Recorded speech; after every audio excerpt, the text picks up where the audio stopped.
승부석 2. Here we go. This is the one everyone has been waiting for all night long last night. People were tweeting me like, wait, KeSPA, that's not today. No, it was not yesterday. It is today. And this is going to be when we find out if Neeb can beat, it can go further here. I think a lot of people are favoring him going to this matchup because he was so dominant against Rogue. But I personally think this is going to be a tough series for both players involved. I don't think it's going to be one-sided. I know you don't necessarily feel the same way. I don't know. I mean, Rogue definitely not necessarily playing his best game, but I feel like Pet himself, he played up against Hero, and Hero just did not look like the same player, right? So it's kind of interesting because both these... Oh, I'm sorry. I almost fell out of my chair. Both of these players, they played against the opposite races that they have to play against right now, but the players that they played are not necessarily in their best form. So now they're going to be playing against each other, who are both very much so practicing very hard for this one. But at the same time, I don't know. Pet, he showed some interesting prepared builds against Hero, and Hero just kind of fell over and died. Whereas Neeb, I feel like he's going to be a lot more solid than Hero here. I think so too. Is so good in the PvZ matchup, rather.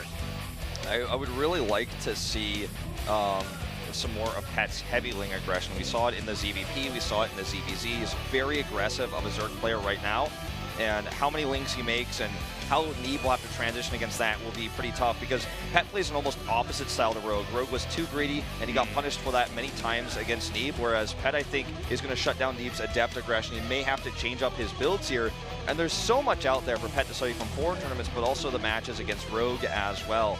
To be totally honest, I want to say I favor Neeb in this series, but 52-48, okay? I mean, it's really close. I think he absolutely can get out, but we'll see. I'm going to go with 65-35 here. It's also an interesting dynamic because Neeb and Pet apparently were practicing a lot before the round of 16. Pet was actually one of the Zergs that helped Neeb prepare for Rogue, because Neeb specifically said, I prepared so much for the PvZ matchup to make sure I could make it to the winner's match, defeat Rogue. But guys, we're going to jump into game number 1 now on Frozen Temple for Neeb versus Pet.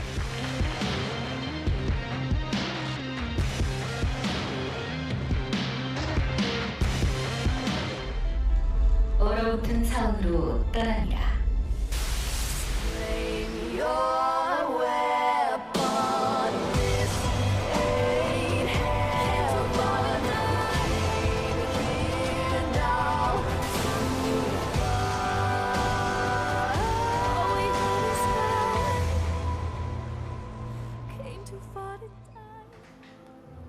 Here we are on map number 1 for this PvZ best of 5. Up in the top left, the purple Protoss, it is Neeb. Neeb. Down here at the bottom right, in green, his opponent, an underdog in his group, but also advanced, it is Pet. Had to go all the way to that final game versus True, a former Code S player who's now technically, in terms of WCS standings, an American, but in this tournament is still very much Korean. Did get defeated just narrowly there. I mean, it was on the razor's edge, very close ZVZ. I highly recommend that series if you're into ZVZ. But we're going to see 2-gate adepts here out of Neeb. Not a shocker. He does do this build pretty often. Adepts are basically his bread and butter unit. I mean, he's known for his adept play. Even if you know what's coming, though, his control is so good, his splits are good, his transitions, his ability to freestyle DT play into the mix as well. It's really cool. He took this unit that was once pretty much overpowered and is still now very strong. People, silver, gold, everybody, up to the Grandmaster, everybody complains about it at some point or another, because used in the right hands, they become so powerful. And Neeb kind of identified that early on. And he's like, oh, I'm just going to make this unit my own. I'm just going to figure out all these different builds and perfect my control with this unit so that I can be the best Protoss player that I can be. Yeah. And it's really beautiful to see.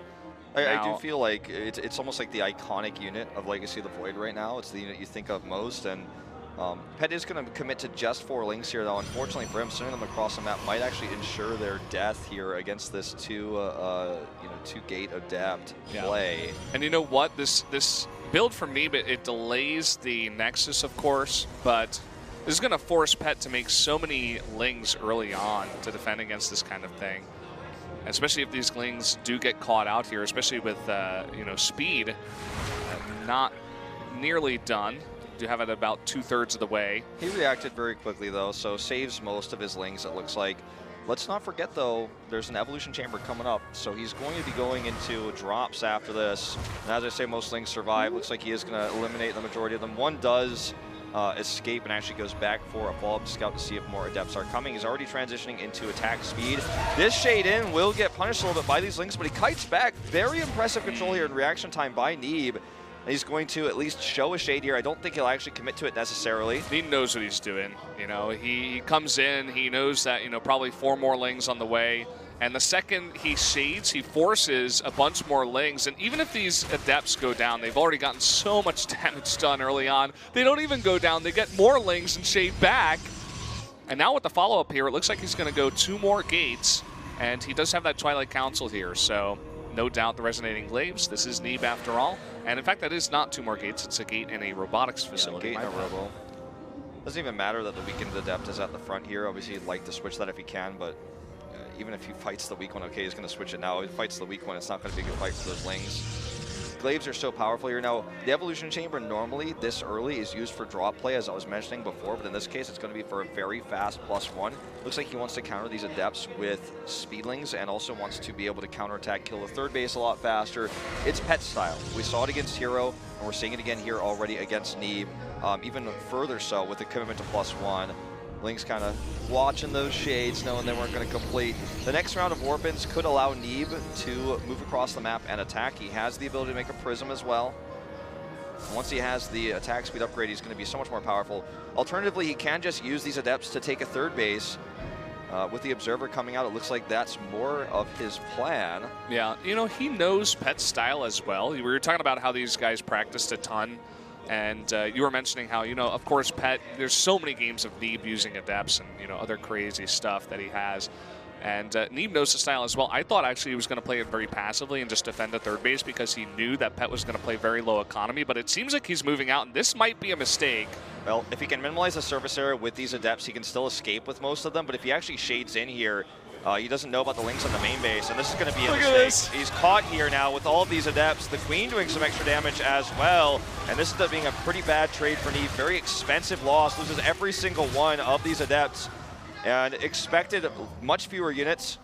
And now he's not going to be able to hold his third base against the counterattack, I don't imagine. With +1 on these Lings, I don't think he can hold this. Really tricky play by Pet. I mean, it catches Neeb totally off guard, as we were saying. He does have a block there at the front, and now a decent position on these Adepts. Yeah, this block is so important, as you just mentioned. It's actually going to be very wasteful with these Lings as a result. I think Pet should have just regrouped and denied this third base and droned up hard, because he made so many Lings now, and really all he can do here, I don't think he's going to be able to kill Neeb. No, I mean, we got three Adepts at a time now. He's not going to be able to break the wall. The one thing I think he could have done was kill the third base and back off, but he's making more and more Lings, and only Lings here. He's up to 45 now. And so he's basically all in at this point. I mean, look, he's making 5 Overlords right now, too, getting some Queens out. I think he's going to do that Solar push with the Queens and Lings to try to end the game with just that attack alone. Yeah, he's doing it right now. Here come the Queens, spreading that creep across. I mean, Frozen Temple, this is a build we see this on a lot, see that on this map a lot. Or rather, Neeb, he's already identified this. He sees with the Observer, he's making a Immortal, and he's trying to hold this ramp. But very smartly, though, from Pet, he's looking to come around the left side. Also, don't forget he made a forge. He can make photon cannons to help hold this as well, literally right at the ramp or at his natural. The flank you're talking about is going to be potentially, game-changing here. He does have a few sentries. This Immortal will get into the mix here. It's Barrier. We'll keep it alive for a little bit longer. Here we come. He's going for that surround. And he actually cannot break through, but this is only one Adept this time. The sentries need to get a force field off here. He needs to get a pylon walk. And actually, he doesn't even, he just wants to commit to the army. He baits him out here into the middle and gets a full surround, killing all of this stuff. Force field's very late, not the best force fields. Now these Queens are coming up right now. This is probably just going to be too much for Neeb to handle. These Queens are going to take out this wall here. They have so much transfuse energy. Really nice force field there to save that pylon. He's warping in more and more Adepts, and you know what? Now there's basically only Queens here, though more and more Speedlings running across the map. Can Neeb actually hold this push? He didn't target down the pylon, so the cannon's got so much extra value there, plus the fact the pylon was doing damage as well. This is not going to be a holdable position anymore, though. He needs to cancel these. These units are trapped outside his base. He does have that Mothership Core in safe position here against these Queens. He cannot lose that. It's so essential in holding this push. Another overcharge goes off from the right side here. But these Lings Adepts are trickling in. The Adepts are getting such good trades against all of those Lings, and now the slow Queens are slowly being picked off. He's out of Larva. He doesn't have Queens at home. He has no Larva left. He has 600 mils he can't spend. He's making Banelings here. So desperate. We already saw how good Neeb's Baneling target fire is, though. We're going to see it here again. He's on 33 drones economy. Here's the split. Look at the split. The Banelings are hitting one Adept at a time. That's not going to be what you want here as the Zerg. And Neeb holds with flying colors. Surprisingly, now the drone counts, worker counts are 61 to 33 as Pet on very low tech is going to be struggling to find any more damage in this game. He didn't target the pylon. I think a huge mistake from Pet.